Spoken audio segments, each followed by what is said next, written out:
This is the second video for the intermediate level, and last time we did the item display and taking of items, and I wanted to work on dropping things now. But before I do that, I want to think about inventory. If we want to be dropping things, it's helpful to know what we have. So I was taking an eraser last time and taking other things that I wanted to. Now I want to figure out what I have and drop them in different locations. So let's go start the inventory.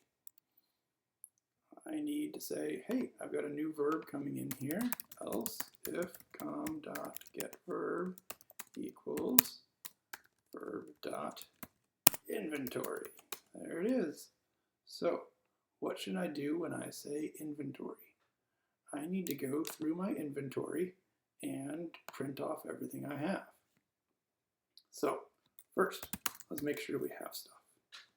If inventory.size is greater than 0, I'm going to do stuff.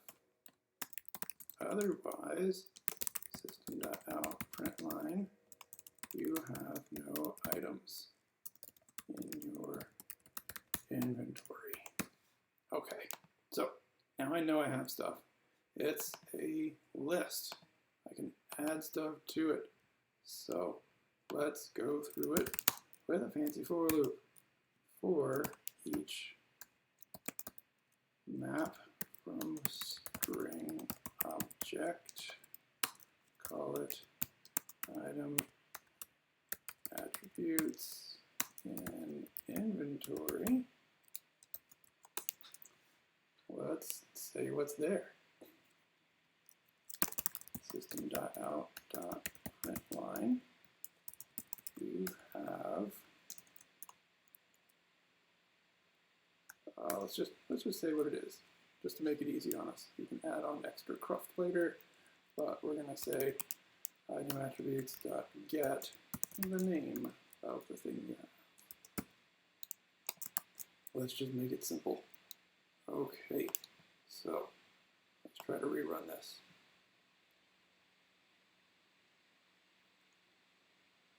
What can I do here? Let's zoom in on it so you can see it on the screen. Take eraser, inventory, eraser. Okay, take desks, take it, take blackboard, take it, inventory, eraser, desks, and blackboard. So I have all those things. That's nice. So now I should be able to drop them. Let's go ahead and do that. I want to drop things. I need another else if statement here. Every command, I'm adding another way to get it here. What should I do if I drop things?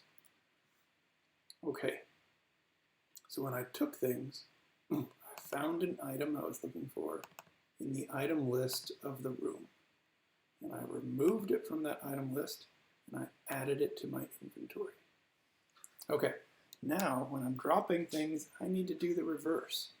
I need to find an item in my inventory, and if I find what I'm looking for, I need to remove it from the inventory and add it to the list.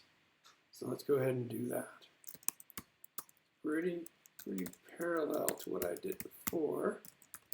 Object item equals find the item. And because both of them happen to be lists of maps of string objects,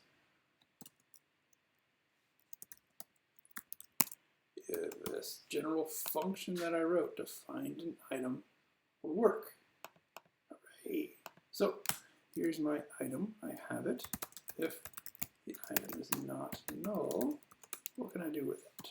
I need to do stuff. Here's my else.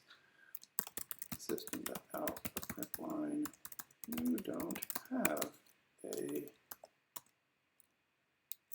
com.getNown. I do, it's in my inventory. Then I need to say inventory dot remove item. And where do I add it? I need to add it to my object list, right? Here's my item list, part of my room. But don't forget, sometimes this item list is null. If I go somewhere that doesn't have any items, I can't just say item list dot add item. This is what I want to say, but I can't say it because item list might be null. So let's do a check here. If item list happens to be null, and I need to make one. I need to say, hey, here, put something in your map. Here is, don't forget, a map between strings and objects. And the thing that I want to add, I'm going to say, hey, put something in the items place. This is my key, and my value is going to be a new array list of map string object. Oh, too many of those angle brackets. Oh, one more. There we go. Okay.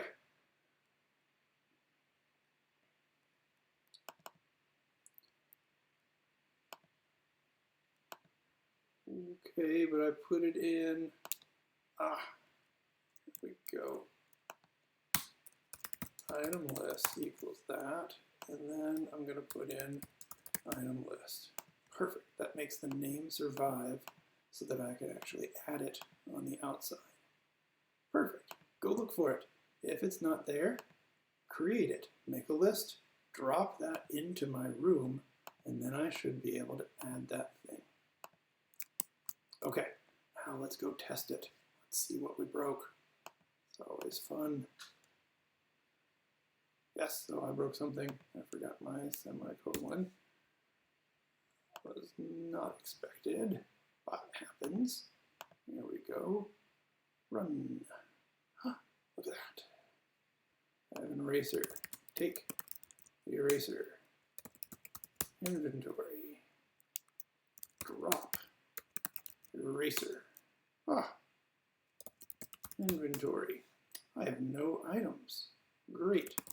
Take desks. Go west. Here's someplace new. Drop desks. Okay. Go north. Go south. Oh, I show up in the hallway, and there's a bunch of desks in the hallway. That's what I've been able to do. And note this says non-portable. I'm not really supposed to pick it up. That is for a later stage, something that I want you to work on down here in 3.3, portable items. You should be able to distinguish between them, only allow the user to pick up portable items, and you shouldn't really tell the user about non-portable items when they're looking around a room. That should be probably hidden in the description. Hey, there's a blackboard, there's desks, but it's not going to say that there's something there. It should just say there's an eraser here. Okay, that's future work for you to do. Also, 2.4, tracking the score. That is a small command. You're going to add another variable to record their score, and then when they ask for their score with the command score, then you should print it off to them.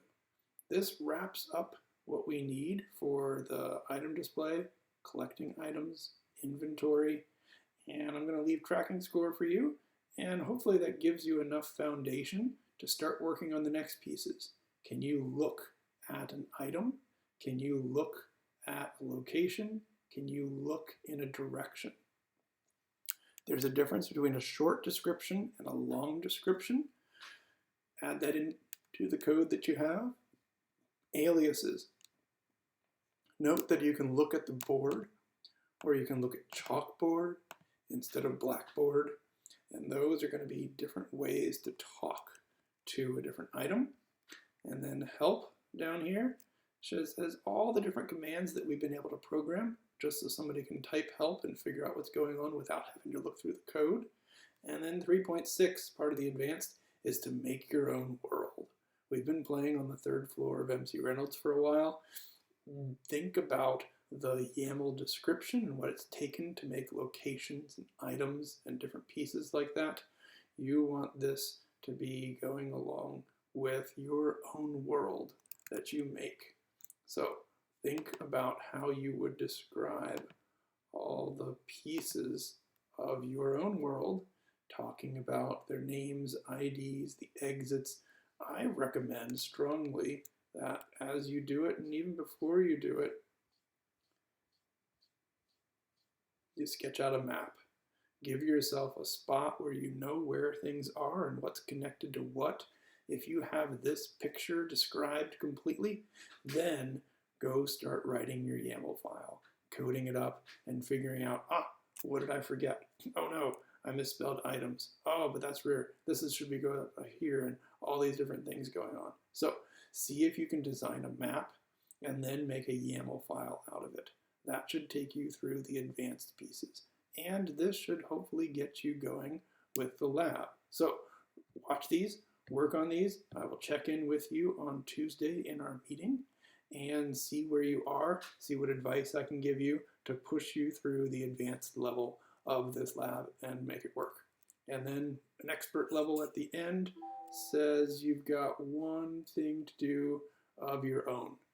Now that you know how a lot of things work, figure out how other things would work and make something new, make something interesting that you're proud of for the advanced piece. Okay, I will see you tomorrow during our meetings.